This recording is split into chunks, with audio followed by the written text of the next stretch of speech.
사무엘상 10장 17절부터 27절 말씀 보겠습니다.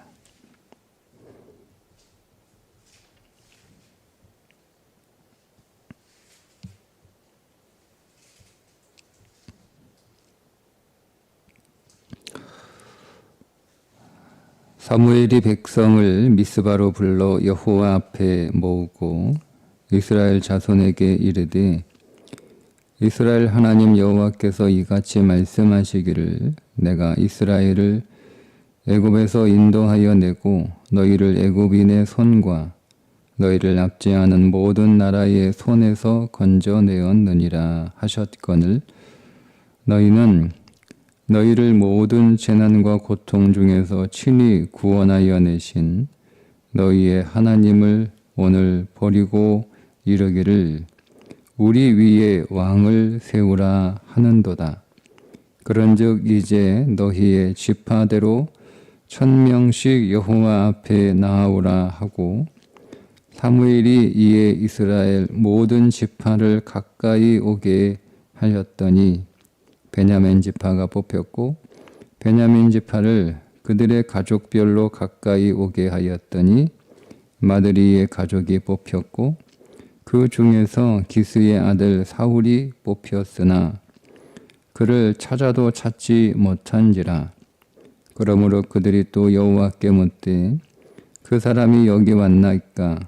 여호와께서 대답하시되 그가 짐 보따리들 사이에 숨었느니라 하셨더라.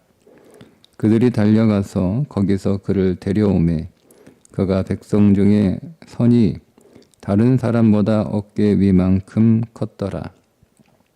사무엘이 모든 백성에게 이르되 너희는 여호와께서 택하신 자를 보느냐? 모든 백성 중에 짝할 리가 없느니라 하니 모든 백성이 왕의 만세를 외쳐 부르니라.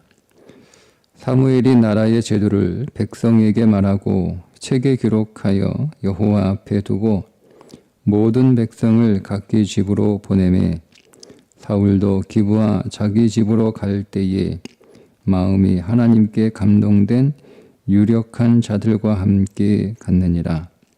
어떤 불량배는 이르되 이 사람이 어떻게 우리를 구원하겠느냐 하고 멸시하며 예물을 바치지 아니하였으나 그는 잠잠하였더라. 아멘. 이제 사울이 왕으로 세워지는 내용입니다. 17절에 사무엘이 백성을 미스바로 불러 여호와 앞에 모았다 이렇게 말씀하고 있죠. 왕을 세운다는 것은 왕정체제로 바뀐다는 것이고 왕정체제는 지극히 정치적인 일인데 이 정치적인 일을 여호와 앞에서 사람들을 모았다라고 표현하는 것은 이거 행위는 정치적인 행위이지만 그 본질은 신앙적 행위이어야 된다는 것을 말씀하고 있습니다. 여러분 이것을 우리는 잘 구분해서 봐야 됩니다. 정치적인 왕정을 세우는 정치적인 행위를 신앙적인 행위로 이렇게 묘사하기는 어렵죠. 그런데 그 본질은 신앙적 행위이어야 되는 거예요. 예를 들자면 우리가 가정이 교회처럼 되는 것이 가장 좋은 것이지만 우리가 가정을 교회처럼 만들 수는 없습니다. 겉으로 보여지기에 가정을 교회처럼 할 수 없잖아요. 그러나 그 가정의 본질은 신앙적이어야 된다는 거죠. 여러분 우리가 직장에서 교회 다니는 것처럼 직장에 다닐 수는 없잖아요. 직장은 직장이죠. 직장은 일하는 곳이에요. 세상 사람들과 함께 일하는 곳이에요. 그 일터예요. 근데 우리가 그것을 마치 겉으로 드러나는 형태로 마치 거기가 교회인 것처럼 여러분 그렇게 만들 수는 없습니다. 그러나 직장 생활의 본질은 신앙적이어야 된다라고 하는 거죠. 여러분 이것이 잘 구분돼야 돼요. 겉으로는 굉장히 신앙적인데 그러나 본질은 신앙적이지 않을 수 있죠. 우리가 겉으로는 오늘 우리의 가정이 굉장히 신앙적인 가정인 것처럼 그렇게 외형적으로는 그렇게 할 수 있어요. 그러나 여러분 그 본질은 전혀 신앙적인 가정이 아닐 수 있습니다. 우리가 교회에서 신앙적 행위들을 하는 거잖아요. 우리가 믿음의 행위를 교회에서 하잖아요. 자, 그 믿음의 행위를 교회에서 하고 있음에도 불구하고 교회에서 믿는 사람들이 믿음의 행위를, 믿음의 행동을, 믿음의 일들을 함에도 불구하고 신앙적이지 않은 경우가 사실 많거든요. 제법이 아니고 많아요. 제가 이렇게 보면, 네. 근데 그런 어려움들이에요. 그것들을 보는 어려움들이 있어요. 분명히 행위는 믿음의 행위인데 그 본질은 전혀 신앙적이지 않아요.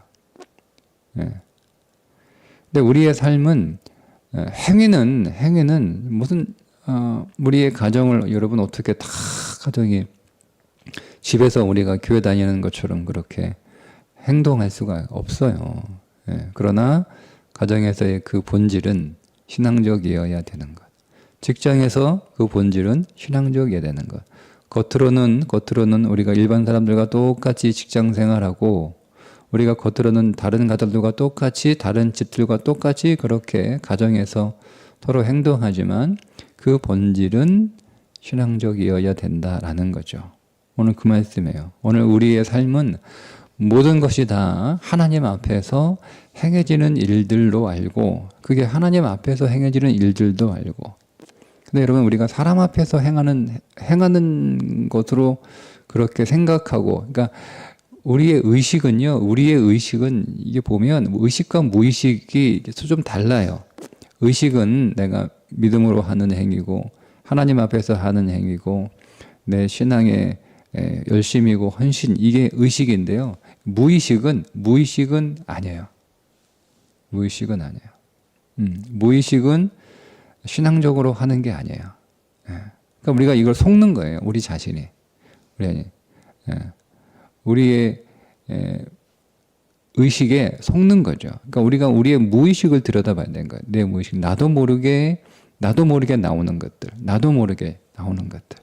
내가 억지로 만들어낸 나가 아니라 자연스럽게 나오는 나의 모습들을 우리가 발견하고 그 모습들을 처리하는 게 신앙의 성장이에요. 근데 우리는 자꾸 우리의 의식에 있는 것들만을 자꾸 보거든요. 내가 어떤 행위를 하는 거예요. 내가 어떤 믿음의 행위를 하는 거예요.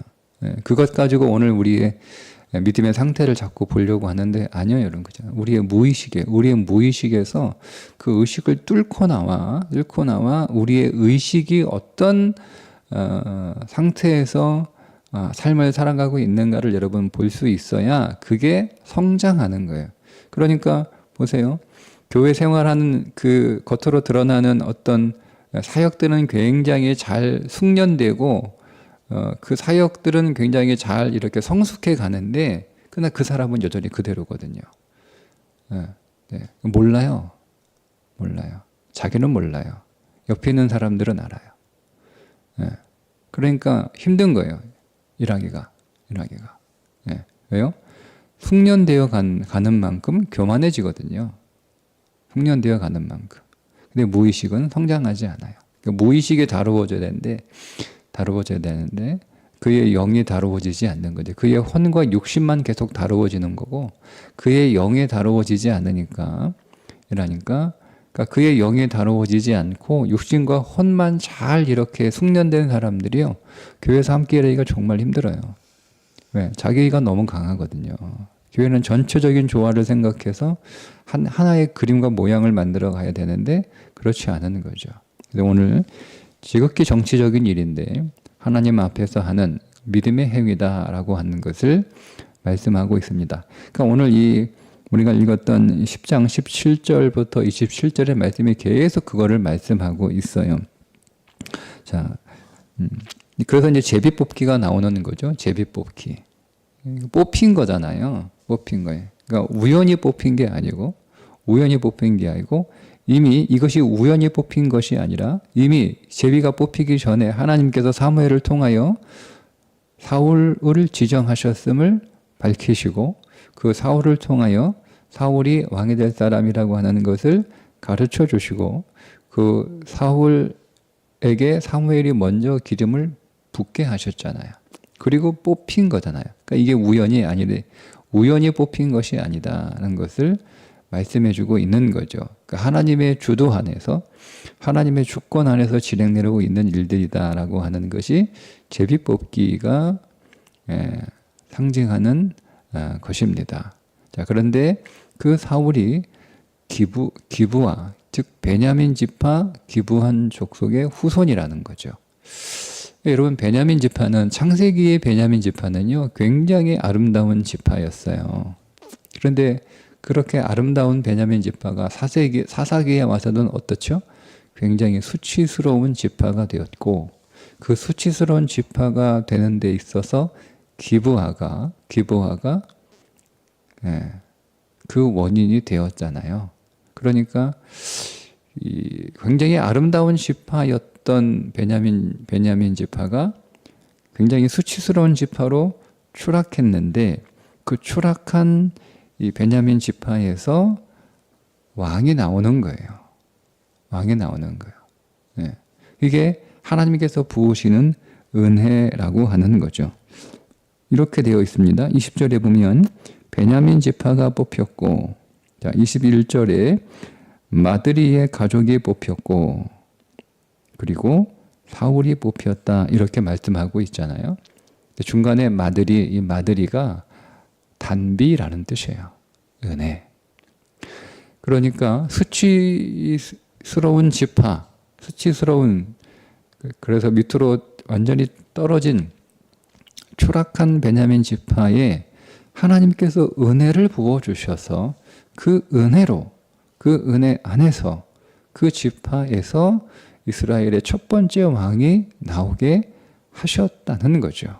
하나님이 하셨다는 거예요. 네, 하나님이 하셨다는 거예요. 네. 그래서 24절에 보면 사무엘이 모든 백성에게 이르되 너희는 여호와께서 택하신 자를 보느냐 이렇게 말씀하고 있습니다. 그런데 우리가 여러분 이 말씀은 앞에 있는 말씀과 연결해서 보면 약간 좀 이해가 되지 않는 부분이 있어요. 왜냐하면 19절 말씀 때문에 그렇습니다. 자, 제비를 뽑기 전에 사무엘이 백성들에게 하는 말이에요. 너희는 너희를 모든 재난과 고통 중에서 친히 구원하여 내신 너희의 하나님을 오늘 버리고 이르기를 우리 위에 왕을 세우라 하는도다. 자, 이게 부정적인 거잖아요. 너희가 왕을 세우라고 요구해서 왕을 세우긴 하나 그것은 잘못된 행동이다라고 지금 사무엘이 지적하는 거잖아요. 그죠? 너희가 왕을 세우는 것은 왕을 세워달라고 말하는 것은 근데 정확하게 우리 위에 왕을 세우라 이렇게 표현하고 있으니까 앞에서 말씀드린 것처럼 우리들 가운데 왕을 세워달라 그러니까 우리가 왕을 세우겠다 이런 의미거든요. 우리가 왕을 세우겠다는 거예요. 하나님이 세워주시는 왕이 아니라 우리가 왕을 세우겠다라는 거예요. 자, 이렇게 왕을 세우는 것은 잘못된 하나님 앞에서 범죄하는 일인데 그런데 뒤에 가보니까 24절에 여호와께서 택하신 자 이렇게 말씀하고 있어요. 여러분 이게 정말 은혜인 거죠. 하나님의 통치를 거부하고 다른 나라들처럼 이방인의 수준으로 떨어지는 그 요구를 한 것이 잘못입니다. 그런 하나님의 통치를 대리할 사람들을 세워달라고 하나님께 기도했어야 되는데 우리가 우리 왕을 세우겠다라고 하는 죄를 지었던 거죠. 그래서 이게 죄가 되는 거예요. 그런데 백성이 잘못된 요구를 하였음에도 불구하고 그 백성이 죄가 되지 않도록 하나님께서 사울을 택하여 하나님이 사울을 왕으로 세우셨다는 거예요. 그래서 은혜인 거예요. 네. 은혜죠. 하나님이 그냥 가만히 그래 그럼 너희들 뭐 마음대로 해봐라 여러분 이렇게 허락하실 수도 있잖아요. 그러면 그들의 죄된 요구는 그들의 죄된 행위로 드러나게 되는 거예요. 그러니까 하나님은 그렇게 하지 않으신 거죠. 백성들이 잘못된 요구를 하는 거예요. 근데 그거를 그대로 두면 그들은 죄가 되니까 하나님께서 그의 잘못된 요구를 하나님이 왕을 세우심으로 하나님이 왕을 세우시는 거잖아요. 그러니까 하나님이 가만히 계셨으면 백성들이 왕을 세우는 죄가 되는 거예요. 근데 하나님이 그 백성들이 죄 가운데로 서지 않도록 그들의 죄된 요구지만 하나님이 친히 그들을 요구대로 왕을 세워 주신 것이죠. 이게 하나님이 선택하셨다라고 하는 말씀의 의미예요. 여러분 오늘 우리의 모든 삶 가운데 우리가 요구하고 여러분 우리가 기도하는 것들이 다 하나님 앞에 선하지 않습니다. 우리는요 우리의 죄 가운데서 우리의 욕망 가운데서 우리의 육신 가운데서 좀 나아지면 우리의 혼 가운데서 우리가 뭔가 하나님 앞에 기도하고 뭔가 요구하는 일들을 자주 하죠. 많이 하죠. 우리가 모르고 있을 뿐이지. 네, 그럼에도 불구하고 하나님은 오늘 우리의 죄악된 이 요구가 죄가 되지 않도록 우리에게 은혜를 베풀어 주셔서 하나님이 그것을 선으로 바꾸시는 하나님이심을 여러분 믿으시길 바랍니다. 자, 하나님이 사울 왕을 세웠다면 근데 왜 사울이 부정적 인물로 계속 묘사되고 있느냐? 하나님이 잘못 세우신 것이 아니에요. 이 선택했다라고 하는 이 단어는 하나님의 영원한 선택이라는 뜻이거든요. 근데 우리가 뒤에 가다 보면 이제 만나겠지만 하나님이 이렇게 말씀하시죠. 사무엘을 통하여 사울에게 왕이 여호와의 말씀을 버렸으므로 여호와께서도 왕을 버렸다. 이렇게. 그러면 오늘 이 하나님의 영원한 선택이라고 하는 단어인데요. 이 선택이 하나님이 주어가 되면 영원한 선택이 되는 거예요. 영원한 선택은 문제가 없는 선택이잖아요. 근데 사울을 하나님이 다시 버리게 되는 것은 하나님의 선택에 문제가 있었다. 하나님의 선택이 실수였다. 이런 느낌을 우리가 갖게 되잖아요. 근데 분명히 그 앞에 있죠. 왕이 여호와의 말씀을 먼저 버린 거예요. 그러니까 하나님의 선택에 문제가 있었던 것이 아니라 왕이 그 하나님의 선택에 믿음으로 반응하지 못했던 거죠. 그러니까 하나님의 문제가 아니고 하나님의 선택과 하나님의 은혜를 받은 사울의 문제였던 겁니다. 그러니 여러분 오늘 우리가 하나님은 항상 오늘 우리들에게 선하시고 100% 옳으시고 가장 좋은 것을 주시는 분인 줄 우리가 알고 있습니다. 그런데 성경에서 오늘 우리는 그 모든 것들이 하나님이 오늘 우리에게 베푸시는 하나님의 은혜요, 또 하나님의 섭리와 계획 안에서 되는 일들이라고 우리가 알고 있지만 오늘 우리의 삶에서 그렇지 못한 결과들을 계속 우리가 경험하게 되므로 그 하나님의 그 말씀을 우리가 신뢰하지 못하는 불신이 우리 안에 있습니다. 근데 마치 그것은 하나님의 말씀이 잘못됐거나 혹은 그 말씀이 내게는 상관없는, 내게는 적용되지 않는 말씀인 것처럼 여겨지는데 그 말씀은 그대로 진리예요. 뭐가 문제냐? 내가 문제인 거죠. 내가 하나님 앞에 온전한 믿음으로 반응하지 않았기 때문에 하나님이 내게 선물을 주셨어요. 하나님은 내 인생에서 100% 오르세요. 하나님은 항상 오늘 우리 인생 안에서 항상 선하신 분이에요. 그럼에도 불구하고 우리가 그 하나님을 만나고 경험하고 누리지 못하는 이유는 내가 믿음으로 반응하지 못했기 때문이지 하나님께 문제는 전혀 없어요. 하나님은 언제나 좋으신 하나님이에요. 하나님은 영원히 선하신 하나님이에요. 그분은 실수가 없는 분이에요. 그분은 반드시 약속을 지키시고 그분은 진리 그 자체이시기 때문에 오늘 우리를 항상 진리로 대하세요. 문제는 우리가 믿음으로 반응하지 못하고 있다라고 하는 거죠. 사울처럼 여호와의 말씀을 버린 거예요. 그 말씀을 버린 거예요. 그 말씀이 진리인 줄 믿고 그 말씀에 순종하는 거죠. 우리가 진실로 말씀을 믿고 있다면. 그런데 오늘 우리는 말씀을 내가 좋아하는 말씀을 골라서 그 내가 골라낸 말씀을 가지고 퍼즐을 맞추는 거예요. 그래서 이상한 퍼즐이 나오는 거죠. 성경의 모든 말씀을 가지고 오늘 우리의 우리의 인생을 만들어내야 되는데, 내가 좋아하는 말씀만 골라서 그걸 가지고 내가 원하는 모양을 만들어내는 거예요. 그게 불신이에요. 네. 모든 말씀이 내 삶 속에 적용되어야 되고, 모든 말씀을 내가 그 말씀 앞에 순종해야 되는데, 내가 원하여 내가 뽑은 말씀만 가지고 내가 선택적 순종을 하는 거죠. 선택적 순종. 그러니까 선택적 순종을 하니까 일종의 편식이잖아요.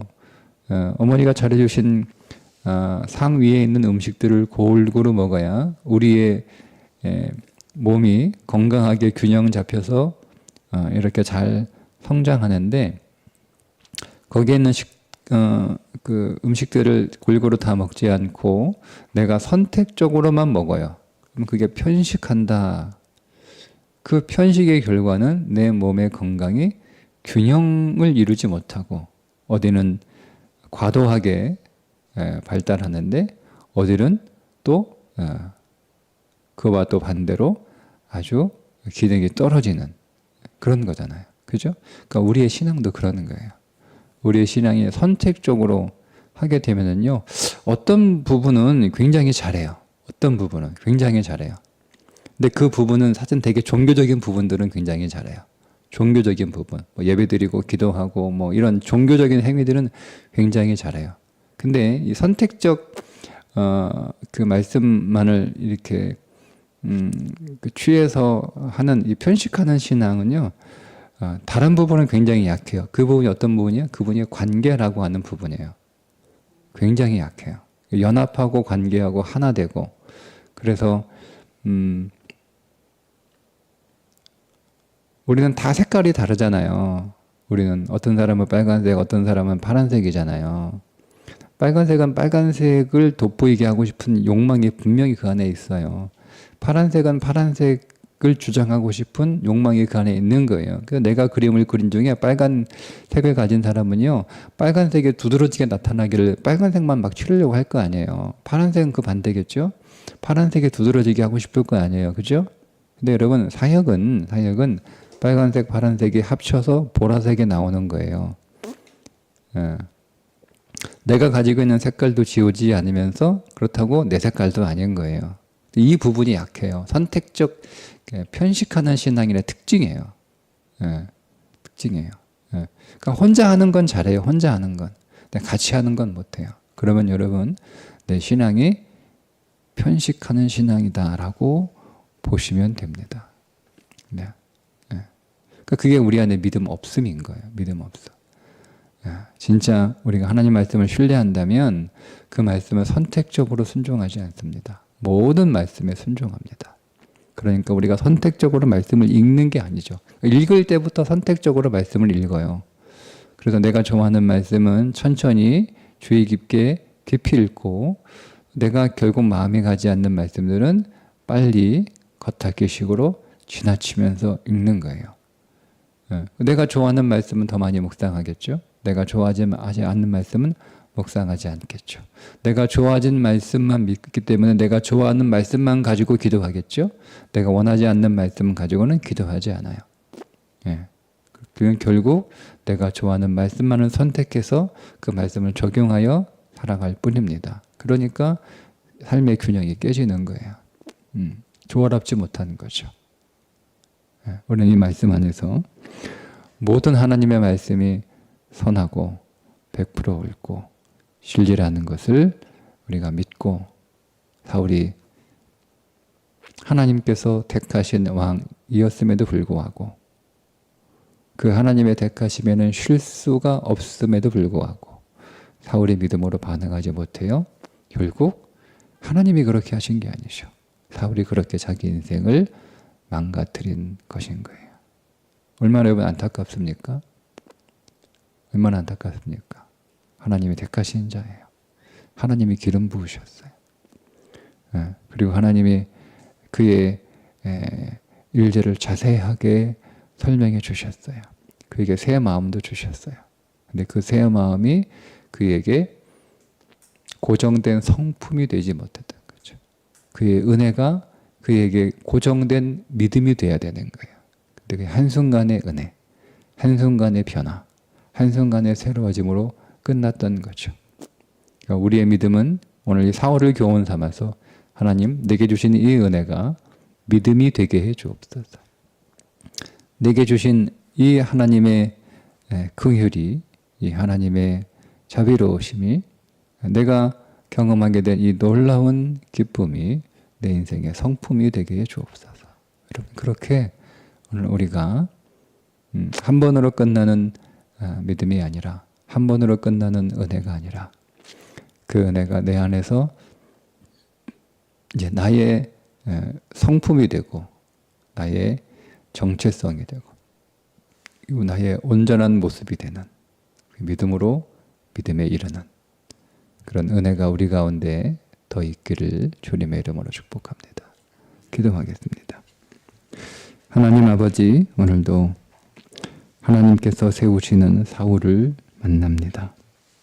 아름다운 가문이었으나 추락한 가문이 되었음에도 불구하고 하나님께서 은혜의 담비를 부어주셔서 영광스러운 가문 되게 하신 것을 통해 우리가 추락하는 자리에 있다 할지라도 하나님께서 은혜를 베풀어 주셔서 나를 다시 영광의 자리로 올려 세워 주실 줄 믿고 그 믿음 안에서 항상 하나님이 옳으심을 고백하며 하나님의 말씀 앞에 온전히 순종하는 삶이 우리 안에 있게 하여 주옵소서.